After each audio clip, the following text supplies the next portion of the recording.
Alors, à nouveau, monsieur Maïs, là, ici, ce qu'on va faire, c'est qu'on va créer la platine qui est censée arriver là, la platine entre la poutre et le poteau. Donc, normalement, la poutre, le jarret et cette platine sont assemblés en atelier et transportés ensuite sur chantier, de façon à être assemblés au poteau.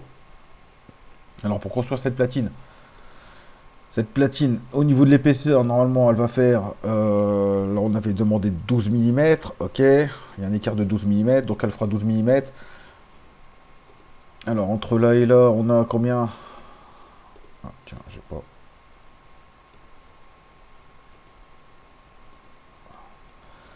On a à peu près 9,2 mm. On mettra 5 mm d'écart. Il faut pouvoir laisser au niveau de la soudure. Donc 5 mm. Donc là, on a 12 mm. Alors, sur le total de la hauteur. Par contre, ça mesure combien ça? Ça fait 420.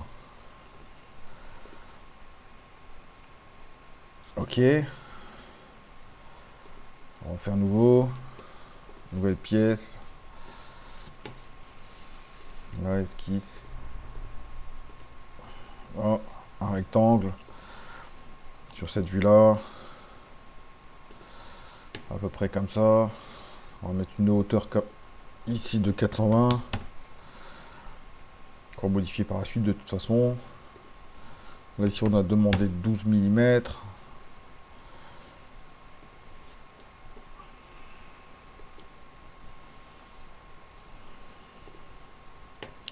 Voilà.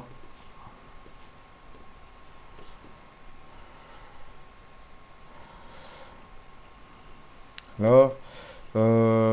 Comment on va faire ça là? Alors, on va faire... ouais, j'aurais pu faire autrement, mais bon, c'est pas grave. Là, au niveau de la profondeur de cette platine, j'ai fait en sorte que sa longueur, elle soit juste égale ici à cette poutre. Ça devrait suffire. Là, ici, on a 110 mm. Donc, on va demander 110, tout simplement. Alors, elle est où cette esquisse? Elle est là.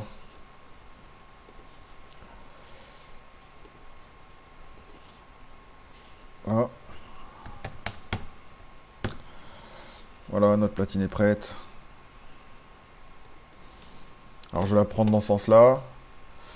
Comment est-ce qu'on va faire ça? On va aller chercher, on va faire une esquisse. On va faire préparer les trous, ligne de construction sur cette face-là.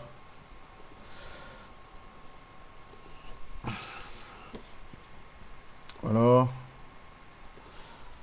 Ligne de construction.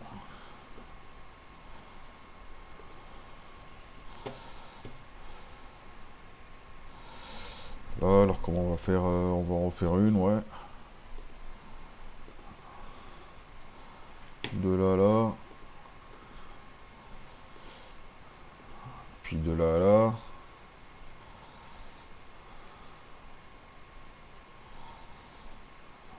Alors, ça. Alors,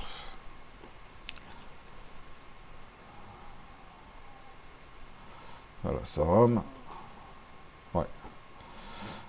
Dès que je demande à zoomer, ça rame. Qu'est-ce qu'on va faire? Donc, on va préparer les trous. On va mettre un trou là. Un trou là.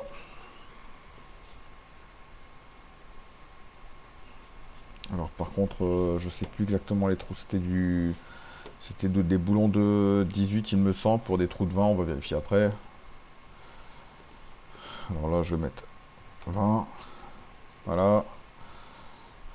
Je vais demander, là ici, je vais sélectionner ce cercle et celui-ci, je vais demander à ce qu'ils soient égaux. Voilà. Alors ensuite, l'écartement entre les deux là. Entre celui-ci et celui-ci, on va mettre 110. Puisqu'il s'agissait de ça.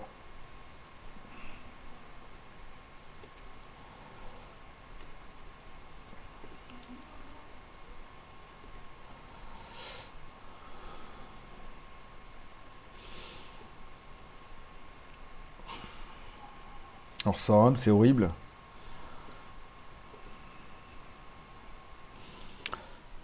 Là, il nous en faut 4 donc.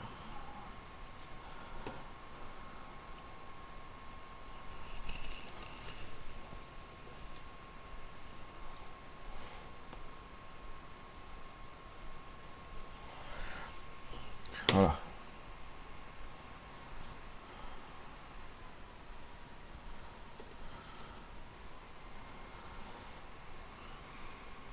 Non, je vais demander une symétrie par rapport à ça, oui. Alors là, ici, voilà, symétrie de ça par rapport à ceci. Je valide. Voilà, il m'en manque un. Je crée une ligne de construction de là jusque là.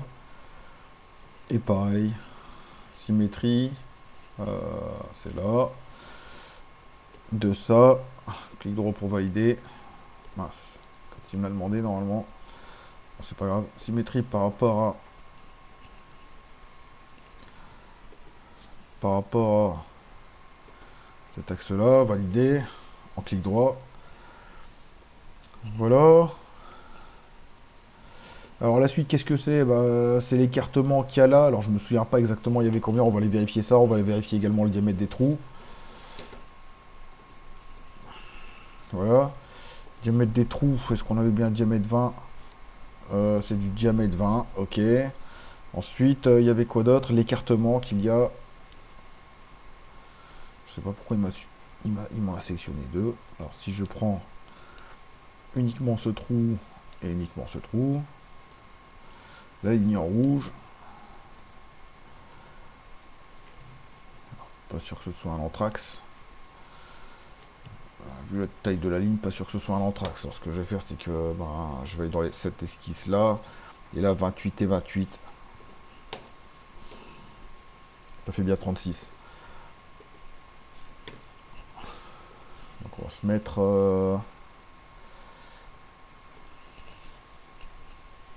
là, voilà. Alors donc la cote entre là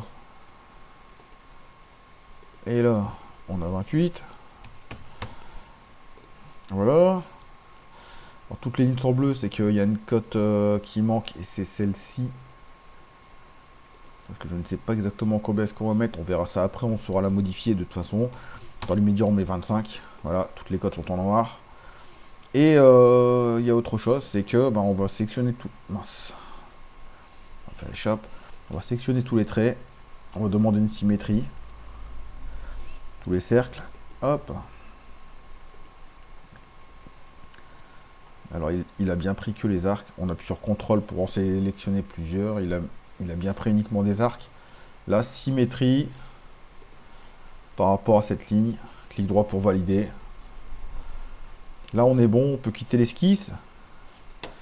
Voilà, et ensuite fonction, enlèvement de matière extrudée. Voilà, on voit ce que ça donne. On est passé au travers largement. On valide. Et voilà, on peut enregistrer.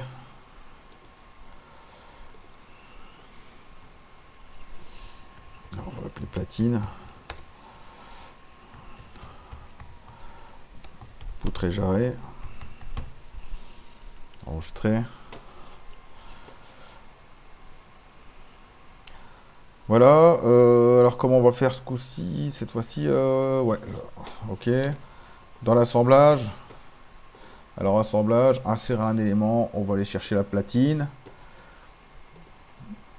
La voilà ici. Alors la surface qui est là, on va la contraindre avec cette face. Là, ça fonctionne bien. La surface qui est là, j'ai pas envie de la contraindre avec cette face. Alors comment je vais faire ça? Je vais prendre l'autre. Alors cette surface là, je vais la contraindre.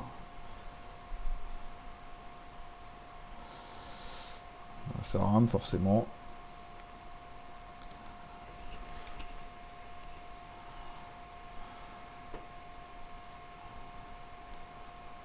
Avec celle-ci, dans l'autre sens. Voilà. Alors comment ça marche là? Là voilà. Ouais, c'était peut-être de l'autre côté que j'avais prévu ça, étant donné que là c'est court. Est-ce qu'on saura modifier ça? Ouais, sûrement. On va le prendre dans l'autre sens et puis c'est tout. Là. Propriété.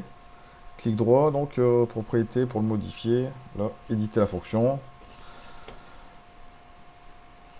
Voilà, alors, cette surface-là, je la voulais pas. Je vais faire ça par rapport à l'autre qui est derrière, là.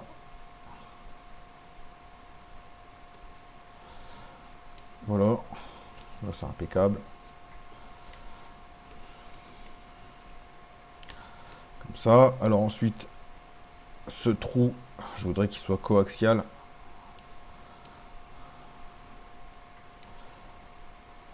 Avec celui-ci, dans le même axe. Voilà, super. Validé. Alors là, qu'est-ce qu'on a je voulais un petit 5 mm là, ici, à moins de faire une soudure quart à quart. Entre la platine et l'aile de la poutre. On va voir en bas ce que ça donne, ça rame un peu. Ah, c'est pas vrai.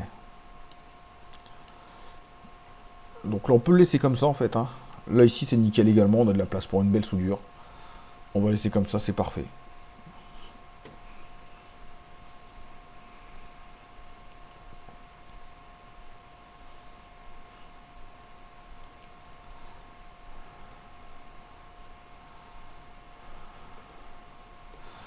Enregistrer tout.